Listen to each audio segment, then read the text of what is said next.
বিএনপির একটা শক্তিশালী রাষ্ট্র নরেন্দ্র দামোদর দাস মোদীর নেতৃত্বে।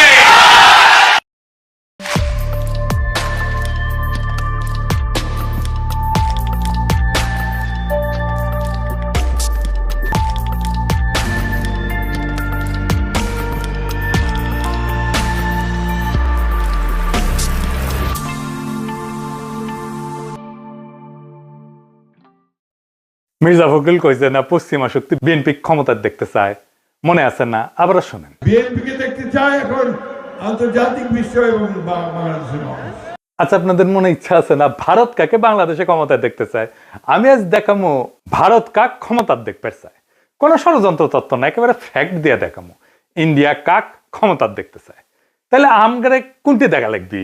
যে দেখা লাগবি ইন্ডিয়া মিডিয়ায়, ইন্ডিয়ান বুদ্ধিজীবীদের কথায়, ইন্ডিয়ান পলিটিশিয়ানদের কথায়, তাদের ডিপ্লোম্যাটিক ভাষায়, আর দেখা লাগবি আন্তর্জাতিক থিঙ্ক ট্যাঙ্কের নিরপেক্ষ বক্তব্যে।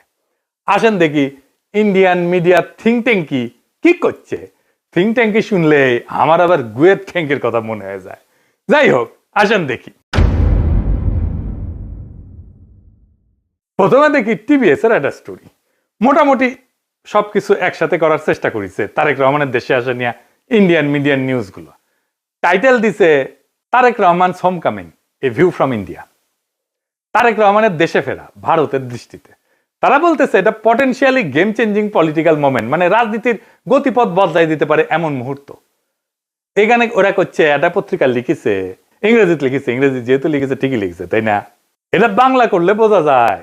সাম্প্রতিক কিছু ইঙ্গিত থেকে বোঝা যাচ্ছে যে বিএনপি এবং ভারতের মধ্যে সতর্কভাবে সম্পর্ক পুনর্গঠনের একটা সম্ভাবনা তৈরি হয়েছে, যা দুইটা সাম্প্রতিক ঘটনার উপরে ভিত্তি করিয়া। প্রথমত উল্লেখ করা হয়েছে যে ডিসেম্বরের শুরুতে ভারতের প্রধানমন্ত্রী নরেন্দ্র মোদী খালেদা জিয়ার অবনতিশীল স্বাস্থ্যের বিষয়ে উদ্বেগ প্রকাশ করেন এবং সব ধরনের সহায়তা দেওয়ার প্রস্তাব দেন। এর জবাবে বিএনপি দ্রুতই প্রকাশ্যে এই উদ্যোগকে স্বাগত জানায় এবং মোদীর প্রতি তাদের আন্তরিক কৃতজ্ঞতা প্রকাশ করে। পর্যবেক্ষকদের মতে এই বিনিময়কে দুই পক্ষের সম্পর্ক উষ্ণ হওয়ার একটা ছোট হইলেও তাৎপর্যপূর্ণ সংকেত হিসাবে দেখা হচ্ছে। ভারতীয় কর্মকর্তারা হয়তো রহমানের, মানে তারেক রহমানের নেতৃত্বাধীন বিএনপিকে বাংলাদেশের জন্য আরো প্রেডিক্টেবল, উদারপন্থী এবং গণতান্ত্রিক বিকল্প হিসাবে দেখতে পারেন। এইবার আমরা সুবীর ভৌমিকের বক্তব্যটা দেখে আসি। হ্যাঁ, ভারত বাংলাদেশে কোন সরকার চাইবে? খুব সোজা উত্তর আমি তোমায় দিয়ে দিচ্ছি। Awami League is not in election, next best option is BNP, obviously not জামাত।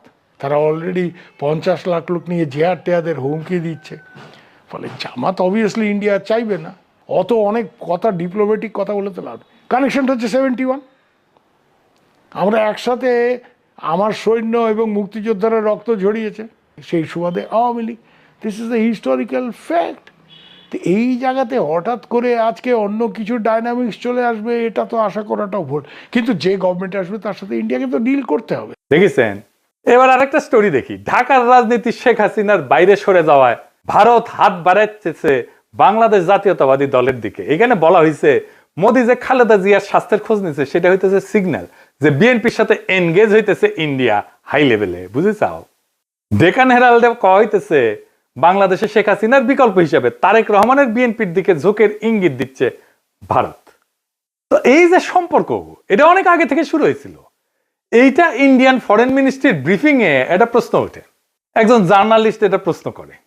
এইটা প্রথম আলো রিপোর্টেই আসছে। এটা বলতেছে, একজন সাংবাদিক প্রশ্ন করেন 2018 সাল থেকে ভারত লন্ডনে অবস্থানরত বিএনপির নেতৃত্বের সঙ্গে যোগাযোগে ছিল এমন প্রতিবেদন বিষয়ে, পাশাপাশি বিএনপির কোন নেতা বাংলাদেশে ফেরার আগে ভারতের ক্লিয়ারেন্স নিয়ে কি কোনো আলোচনা হয়েছিল কিনা এ বিষয়ে প্রশ্ন করে। বিএনপির প্রিয় প্রথম আলোতেই এটা আছে। এটা এমনকি ইন্ডিয়ার ফরেন মিনিস্ট্রির ওয়েবসাইটও আছে এই আলাপটা। আর এটা রিপোর্ট করেছে ইকোনমিক টাইমস। এটি করছে নতুন সমীকরণের প্রেক্ষাপটে খালেদা জিয়ার ভারতের প্রতি রাজনৈতিক উত্তরাধিকার নরম হয়েছে।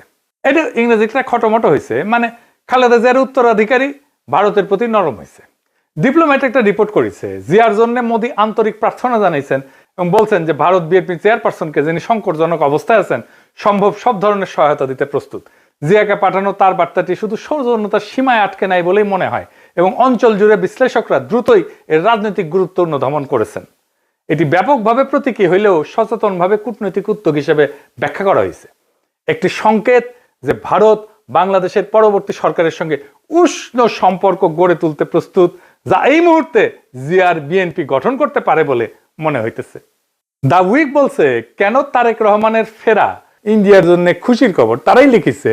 এটা খুব ইন্টারেস্টিং রিপোর্ট করছে ইন্ডিয়ান এক্সপ্রেস। এটা প্রিমিয়াম কন্টেন্ট, মানে আপনাকে টাকা দিয়ে পড়া লাগবে। শিরোনাম হইতেছে, দশকের পর দশক প্রতিক্রিয়াশীল নীতির পর ভারতের প্রতি নিজেদের অবস্থান পুনর্নির্ধারণের সুযোগ পেয়েছে বিএনপি। বাবা, মেলা সুযোগ দিছে, তারা কি এই মুহূর্তটি কাজে লাগাতে পারবে? একদম শেষে বলছে, ভবিষ্যতে যদি ফেব্রুয়ারি নির্বাচনে বিএনপি জয় হয়, তাহলে ভারতের যে বিএনপির সঙ্গে তখন কাজ করতে হইতে পারে, সেই বিএনপি নিঃসন্দেহে আগের চেয়ে ভিন্ন হবে, নিঃসন্দেহে আগের চেয়ে ভিন্ন হবে, এবং সম্ভবত সহযোগিতার ক্ষেত্রেও আরো বেশি অনুকূল এবং গ্রহণযোগ্য হবে। আবার একটা জিনিস কথা বলছে, খুব ইন্টারেস্টিং কথা। বিএনপি স্ট্র্যাটেজি ঠিক করে দিচ্ছে। বিএনপি এই পথে কতটা অগ্রসর হবে তা অনেকটাই নির্ভর করবে দলটির পপুলিস্ট আবেগকে তুষ্ট করার প্রয়োজন এবং একই সঙ্গে রাজনৈতিক পরিসরটা জামাতের হাতে ছেড়ে না দেওয়ার কৌশলগত হিসাবের উপরে। বিশেষত গত এক দশকের বেশি সময় ধরে রাজপথের শক্তির উপরে নির্ভর করার অভিজ্ঞতার পর একই সঙ্গে বিএনপিকে সবসময় সচেতন থাকতে হবে আওয়ামী লীগের ক্ষমতায় ফেরার পথ তৈরির প্রচেষ্টা সম্পর্কে। শেষ পর্যন্ত ইতিহাস বলে দেয়, যদি বিএনপি 15 বছর ধরে প্রায় গোপন অবস্থায় থেকে নেতৃত্বের একটা বড় অংশ নির্বাসনে বা গৃহবন্দী থাকা সত্ত্বেও আবার জাতীয় রাজনীতির কেন্দ্রমঞ্চে ফিরে আসতে পারে, তবে আওয়ামী লীগও ঠিক তেমনটাই করতে সক্ষম। মানে বলে দিতেছে, মনে রেখো, আওয়ামী লীগ আবার ফিরে আসতে পারে। বাংলাদেশের রাজনীতিতে আওয়ামী লীগকে সমঝেছিল। এইবার দেখি ইন্ডিয়ানদের বিদেশি পোর্টালে কি বলছে বিএনপি নিয়ে। ইউরেশিয়া বলতেছে, ইংরেজি যেহেতু কয়েছে ঠিকই গেছে, তাই না? ভারত এবং বিএনপি উভয় উগ্র ইসলামপন্থী জামাত ইসলামীকে দূরে রাখার বিষয়ে আগ্রহী। এর লক্ষ্য হইল ভারত বাংলাদেশের সাথে ক্ষতিগ্রস্ত সম্পর্ক পুনর্গঠন করা এবং নিষিদ্ধ আওয়ামী লীগের রাজনৈতিক বৈধতা পুনঃপ্রতিষ্ঠার জন্য একটা সুযোগ সৃষ্টি করা। বুঝতে চাও? মানে আওয়ামী লীগকে আবার ফিরে আনার সুযোগ সৃষ্টি করার জন্য বিএনপির সাথে কাজ করবে ইন্ডিয়া। এবার দিকে আন্তর্জাতিক সংস্থার রিপোর্ট, ইন্টারন্যাশনাল ক্রাইসিস গ্রুপ। এটা একটা স্বাধীন অলাভজনক প্রতিষ্ঠান, আন্তর্জাতিক সংস্থা বলে বলা হয় আর কি। এটা নিরাপত্তা বিশ্লেষণ করে, রাজনৈতিক অস্থিতিশীলতা নিয়ে রিপোর্ট ছাপে, বিশ্বজুড়ে সংঘাত এটা নিয়ে রিপোর্ট ছাপে। তারা গবেষণাও করে, মাঠ পর্যায়ে তথ্য, কূটনৈতিক নেটওয়ার্ক এবং বিভিন্ন দেশের রাজনৈতিক পরিস্থিতি নিয়ে রিপোর্ট প্রকাশ করে। এবং এই ইন্টারন্যাশনাল ক্রাইসিস গ্রুপ ভারতের উপর নিয়মিত রিপোর্ট প্রকাশ করে, বিশেষ করে কাশ্মীর, দক্ষিণ এশিয়ার নিরাপত্তা, ভারত পাকিস্তান সম্পর্ক, মানবাধিকার এবং আভ্যন্তরীণ রাজনৈতিক উত্তেজনা নিয়ে। এরা লিখিচ্ছে, এটিও মনে হয় যে বাংলাদেশের রাজনৈতিক শক্তিগুলোর মধ্যে এই দলটি ভারতীয় স্বার্থ এবং উদ্বেগকে সম্মান জানাতে সবচেয়ে বেশি আগ্রহী ও গ্রহণযোগ্য অবস্থানে রয়েছে। অতীতে দলটিকে প্রায় ভারত বিরোধী হিসেবে দেখা হইলেও সাম্প্রতিক সময়ে তারা নিজেদের অবস্থান সংযত করার উদ্যোগ নিছে, জামাতে ইসলামের সঙ্গে দূরত্ব সৃষ্টি করছে এবং আওয়ামী লীগ যে ধর্মনিরপেক্ষ রাজনৈতিক পরিসরটি আগে দখলে রেখেছিল তার একটি অংশ দখলের দিকে অগ্রসর হয়েছে। বুঝছাও? আচ্ছা, এইবার আসেন বাংলাদেশের ভিতরে ইন্ডিয়ান ইন্টারেস্ট কি বলে সেটা দেখি।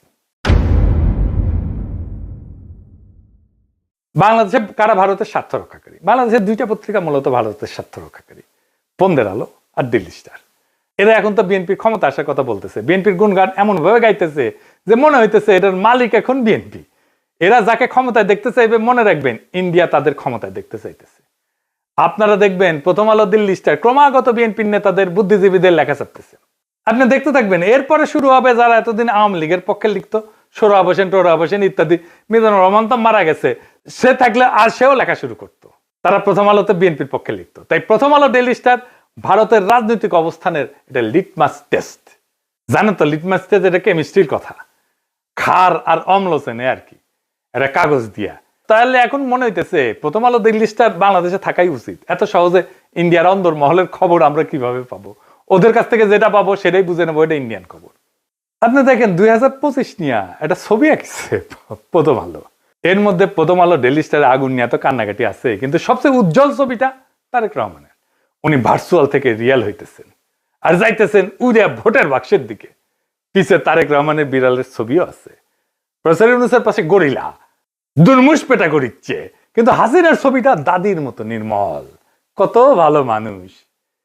এই যে প্রথম আলো, ডেইলি স্টার, এইটা যে আওয়ামী বাকশালী ইন্ডিয়ান অ্যাসেট, কোনো সন্দেহ আছে এখন? এর মধ্যে খালেদা জিয়ার প্রতি সম্মান জানাইতে ঢাকা এসেছিলেন ইন্ডিয়ার পররাষ্ট্রমন্ত্রী জয়শঙ্কর। সে অন্তর্বর্তীকালীন সরকার এবং বিএনপির কয়েকজন শীর্ষ ব্যক্তির সাথে কথা বলছেন। কি ছিল তার চাওয়া? 1 নাম্বার, দুই দেশের সম্পর্কের মধ্যে যে উত্তেজনা সৃষ্টি হয়েছে তা হ্রাস করতে হবে। 2 নাম্বার, আসন্ন জাতীয় সংসদ নির্বাচনে আওয়ামী লীগকে অংশগ্রহণের সুযোগ দিতে হবে। কি আবদার! 3 নাম্বার, আওয়ামী লীগকে নির্বাচনে অংশগ্রহণের সুযোগ দেওয়ার জন্য প্রয়োজনে 12ই ফেব্রুয়ারি নির্ধারিত জাতীয় নির্বাচনের তারিখ পিছাইতে হবে। এইটা প্রফেসর ইউনূস সরকারকে বলে গেছে। তারেক রহমানকে কি বলছে আমি জানি না, তবে অনুমান করি একই বার্তা দিছে। এই বার্তা কার জন্য? এই বার্তা অন্তর্বর্তী সরকারের জন্য এবং তাদের চোখে যারা ভবিষ্যৎ ক্ষমতা তাদের জন্য, তাদের সাথেই কথা বলছে। এখন একটা জিনিস পরিষ্কার করে বলা দরকার, বিএনপি এখানে কোনো চুজেন ফোর্স না ইন্ডিয়ার জন্য। তাকে যে পছন্দ করা হইতেছে তা কিন্তু না। বিএনপি এখানে কম্প্রোমাইজড অ্যাক্টর। তার মানে এমন একটা শক্তিতে সে রূপান্তরিত হয়েছে যারা আসলে ভারতের সাথে একটা কম্প্রোমাইজ করছে। ভারত বিএনপিকে চায় কারণ বিএনপি আদর্শিকভাবে শক্ত না, কাঠামোগতভাবে দুর্বল। যেই দল 15 বছর টিকে ছিল নির্বাসনে, মামলা হামলা গ্রেপ্তার গুনখুনে, আন্তর্জাতিক সহানুভূতিতে, আমাদের মতো ইন্ডিভিজুয়াল অ্যাক্টিভিস্টদের মরাল সাপোর্টে এবং অ্যাক্টিভিটিতে, সে দল জানে ক্ষমতায় ফেরার জন্য কোথায় নতি স্বীকার করতে হবে। সে তারেক রহমান জানে তার বাবাকে হত্যা করছে ভারত, সে জানে তার মাকে ক্ষমতাচ্যুত করছে ভারত, সে জানে তার নির্যাতনও করছে ভারত, মাজা ভেঙে দিছে ভারত, তার মাকে জেলে দিছে, ইন্ডিয়া তিলে তিলে তাকে মৃত্যুর দিকে ঠেলে দিছে। আর এটাও সে জানে সে না পারছে এটা ঠেকাইতে, না পারছে নিজেকে রক্ষা করতে। তাই এই কম্প্রোমাইজ তার শক্তি না, এটাই তার দর কষাকষির পুঁজি। দিল্লির চোখে বিএনপি মানে এমন একটা দল যাকে ম্যানেজ করা যায়, নেগোশিয়েট করা যায় যার সাথে, এবং প্রয়োজনে তাকে বদলায় ফেলা যায়। এবং বিএনপিকে ইন্ডিয়া আস্তে আস্তে বদলায় ফেলতেছে, তারে আর একটা আওয়ামী লীগ বানায় ফেলতেছে। আজ ইন্ডিয়ার বিএনপিকে দরকার, কারণ জামাত অতিরিক্ত শক্তিশালী হয়ে গেছে। কাল আওয়ামী লীগ ফিরে আসলে বিএনপি অপ্রয়োজনীয় হয়ে যাবে, কারণ ইন্ডিয়ার কাছে বাংলাদেশে কেউই অপরিহার্য না, এখানে সবাই রিপ্লেসেবল। আওয়ামী লীগ চলে গেছে, এখন ধরেছে বিএনপিকে, বিএনপি চলে যাবে আর একজনকে ধরবে। তাহলে প্রশ্নটা ভারত কাকে ক্ষমতা চায় এটা না, আসল প্রশ্ন হচ্ছে বাংলাদেশ কি আবারও একটা কম্প্রোমাইজড অ্যাক্টরকে নিজেদের ভবিষ্যৎকে লিখতে দিবে, নাকি এইবার এমন একটা রাষ্ট্র বানাইতে চাইবে যাকে ক্ষমতায় রাখতে কারো দরকার পড়ে না। ইন্ডিয়ার দরকার পড়ে না, আমেরিকার দরকার পড়ে না, চীনেরও দরকার পড়ে না, যে নিজের শক্তিতে জনতার শক্তিতে ক্ষমতায় থাকতে পারে। যতদিন এই প্রশ্নের উত্তর না আসবে বাংলাদেশের সরকার বদলাবে কিন্তু রাষ্ট্র বদলাবে না, রাষ্ট্র একই রকম থাকবে। সেজন্যই দেখছেন না সংস্কার করতে চায় না বিএনপি, কারণ কম্প্রোমাইজড অ্যাক্টর দিয়ে কখনোই একটা সার্বভৌম রাষ্ট্র তৈরি হয় না, করা যায় না। ভারত কাকে চায় এটা গুরুত্বপূর্ণ না, প্রশ্ন হইতেছে ভারত যাকে চায় না সে কি টিকে থাকতে পারে কিনা। আমাদের এমন রাষ্ট্র করতে হবে, আমাদের এমন নেতা বাইছে নিতে হবে ইন্ডিয়া যাকে চায় না কিন্তু সে টিকে থাকতে পারে। ইতিহাস একটাই জিনিস দেখাইছে, দিল্লি যাকে ম্যানেজ করতে পারে সে সরকার দেশ চালায় না, সে শুধু সময় পার করে, সে শুধু সম্পদ পাচার করে, সে জনগণকে কেয়ারও করে না, জনগণের ভোটেরও দরকার পড়ে না। আজ দিল্লি যদি বিএনপির দিকে তাকায় তাহলে সেটা ভালোবাসা না, সেটা দিল্লির প্রয়োজনই। কাল প্রয়োজন বদলাইলে ইন্ডিয়ান ন্যারেটিভ বদলাবে, ইন্ডিয়ার পার্টনার বদলাবে, ইন্ডিয়ার ভালোবাসাও বদলাবে, মানুষ বদলাবে না। তাই আজকে সিদ্ধান্ত বিএনপির না, আওয়ামী লীগের না, ইন্ডিয়ার না, আজকে সিদ্ধান্ত বাংলাদেশের। আপনি কি এমন একটা রাষ্ট্র চান যে এইখানে সরকার ঢাকায় কিন্তু সেই সরকারের সার্ভাইভাল দিল্লিতে, নাকি এমন একটা রাষ্ট্র চান যাতে টিকায় রাখতে কারো প্রয়োজন পড়ে না সাহায্যের? এই প্রশ্নের উত্তর না পাওয়া পর্যন্ত বাংলাদেশে কোনো পরিবর্তন হবে না, শুধু ম্যানেজমেন্ট বদলাবে। আগামী নির্বাচন এই ম্যানেজমেন্ট বদলানোর নির্বাচন না, এটা আসল পরিবর্তনের নির্বাচন, ইন্ডিয়ার বলয় থেকে বাইর হওয়ার নির্বাচন। সেই নির্বাচনে বিজয়ের লক্ষ্যে আগান। আমাদের বর্ষা বিপ্লবের অসমাপ্ত কর্তব্য সম্পাদন করতে হবে এবং আমরা এমন কাউকে ক্ষমতায় বসাবো না যাদেরকে ইন্ডিয়া পছন্দ করে, যাদেরকে প্রথম আলো পছন্দ করে, যাদেরকে দিল্লি স্টার পছন্দ করে। আমরা এমন কাউকে ক্ষমতায় আসবো যারা প্রথম আলো, দিল্লি স্টার, ইন্ডিয়া সবার চোখে চোখ রেখে বাংলাদেশের মানুষের সাথে লড়াই করতে পারবে। ইনকিলাব জিন্দাবাদ।